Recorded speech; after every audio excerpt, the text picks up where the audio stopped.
حدیث رسول پاک صلی اللہ علیہ وسلم ہے کہ من مات فقط قامت قیامتہ، جو شخص مر گیا اس کی قیامت کھڑی ہو گئی۔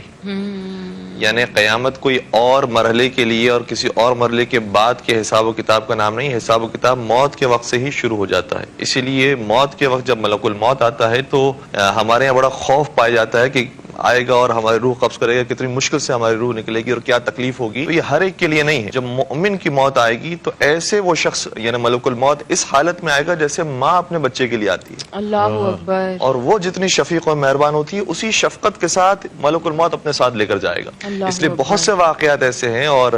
بعض افراد کے خواب بھی اس طریقے سے بیان ہوئے ہیں کہ جب ہماری موت آ رہی تھی، شہادت کی موت تھی یا ویسے ہی کوئی حادثاتی موت تھی، تو ہمیں محسوس ہوا کہ جیسے فرشتے قطار در قطار ہمارے پاس آ رہے ہیں اور بہت پیار اور محبت سے ہمیں لے کر جا رہے ہیں۔ انہوں نے اپنے پیاروں کو اس طرح سے واقعات سنائے ہیں، تو اس وقت سے ہی حساب و کتاب شروع ہو جاتا ہے۔ اب اگر کسی کی دنیا کے اندر زندگی خراب ہے، جس طریقے سے علی بھائی نے بھی سوال کیا کہ اگر کوئی دنیا کے اندر تکبر اختیار کرنے والا ہے، دنیا کے اندر مغرور ہو گیا ہے، اس کی موت بہت زیادہ سخت ہے۔ اور عذاب قبر میں جس کے بارے میں سب سے زیادہ روایتیں آئی ہیں وہ ظالم کے بارے میں آئی ہے، جو دنیا میں ذرا سی طاقت ملنے کے بعد دوسروں پر ظلم ڈھایا کرتا تھا، موت کے بعد اس کا انجام بہت زیادہ سخت ہے۔ اور قرآن مجید کی آیت ہے سورہ انفطار کے اندر کہ یا ایھا الانسان ما غرک بربک الکریم الذی خلقک فسواک فعدلک فی ای صورۃ ما شاء رکبک۔ اے انسان، تجھے اپنے کریم پروردگار نے کے سامنے کس چیز نے مغرور بنا دیا ہے؟ ساری طاقت اس کی تھی، اس نے کچھ حصہ تجھے دیا ہے، کس چیز نے مغرور بنا دیا؟ الذی خلقک فسواک فعدلک، وہ خدا وہ ہے جس نے تجھے پیدا کیا تھا، صحیح اعضاء و جوارح دیے تھے، جوانی دی تھی، اس نے جمال دیا تھا، مال و دولت دی تھی، اولاد دی تھی، ماں باپ دی تھی، اتنی اچھی دنیا فراہم کی، پھر کیوں اس کی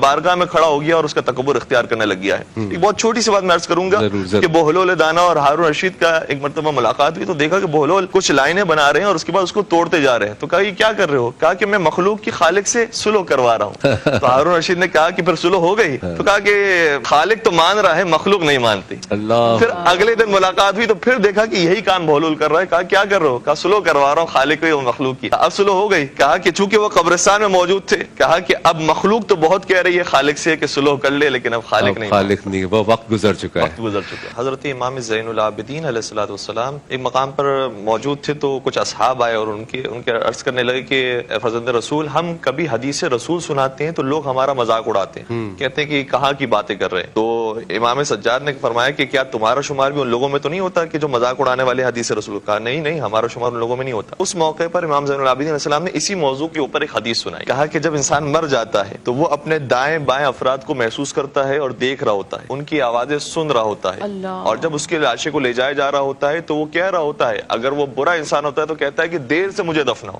اور جو اچھا ہوتا ہے کہتا ہے کہ جلدی کرو اور مجھے قبر کے سپرد کرو۔ تو جب یہ حدیث رسول سنا رہے تھے امام سجاد تو شخص نے کہا کہ مذاق اڑاتے ہوئے کہا کہ اس کا مطلب وہ کھڑے ہو کر چاہے تو وہ گردن بھی اڑا سکتا ہے، وہ اپنے اطراف کے لوگوں کی، وہ مردہ کھڑے ہو کر مار بھی سکتا ہے۔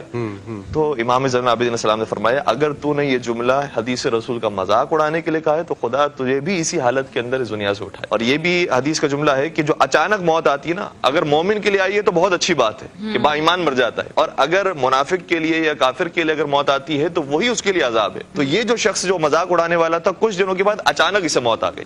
اور اچانک موت آئی تو جو اس کے اطراف کے افراد تھے وہ آئے پھر امام زین العابدین علیہ السلام کے پاس اور کہا کہ جو آپ نے حدیث بیان کی تھی حدیث رسول کہ وہ دیکھ رہا ہوتا ہے اور محسوس کرتا ہے اور کہتا ہے کہ مجھے دیر سے دفناؤ، پیائی نے یہی جملے اس نے ادا کیے اور اس کی آوازیں ہم نے سنی کہ وہ کہہ رہا تھا کہ دیر سے مجھے دفناؤ، تاخیر سے دفناؤ، کیونکہ میرا قبر عذاب انتظار کر رہی ہے۔ یا اللہ، تو بالکل ایسے ہی ہے کہ عذاب قبر جو ہے وہ شروع ہو جاتا ہے اور مردے دیکھ رہے ہوتے ہیں کہ ہم نے کیا تحفے ان کے لیے بھیجے ہیں۔ ایک پوری روایت ہے کہ حضرت عیسیٰ علیہ السلام ایک مقام سے گزر رہے تھے تو اپنے حواریوں سے کہا کہ یہاں سے جلدی آگے بڑھو۔ سوال کیا کہ کیوں آپ یہ فرما رہے ہیں؟ کہا اس لیے کہ اس سرزمین میں ایک ایسا شخص دفنایا گیا ہے کہ جس کے اوپر بہت عذاب آ رہا ہے اور ہمیں یہ خوف ہے کہ کہیں وہ عذاب ہم پر بھی نازل نہ ہو جائے۔ یا اللہ، جب واپسی پر اسی مقام سے حضرت عیسیٰ علیہ السلام گزرے ہیں تو اپنے حواریوں سے کہا کہ یہاں پر ٹھہر جاؤ اور سکون کے ساتھ بیٹھو، آرام سے یہاں سے گزرتے ہیں۔ تو کہا کہ یہ تو وہی مقام ہے کہ جہاں پر آپ نے فرمایا تھا جلدی بھاگو۔ تو کہا کہ ہاں مجھے یاد ہے یہ وہی مقام ہے، لیکن اب جس شخص کے اوپر عذاب نازل ہو رہا تھا اس کا ایک بچہ تھا، بیٹا تھا، اور اس نے اللہ کا نام لے کر تعلیمات حاصل کرنا شروع کی۔ تو جب نام پروردگار اس نے لیا ہے اور تعلیمات حاصل کرنا شروع کی تو پروردگار اتنا غفور و کریم ہے کہ اس نام پروردگار کی وجہ سے اپنے اس کے باپ پر سے عذاب کو ساقط کر دیا۔ سبحان اللہ۔ اور اب اس کے اوپر عذاب باقی نہیں رہا، اب پروردگار کی رحمتیں اس کے اوپر نازل ہو رہی ہے، لہٰذا یہاں سے آرام سے چلو، انشاءاللہ ہم پر بھی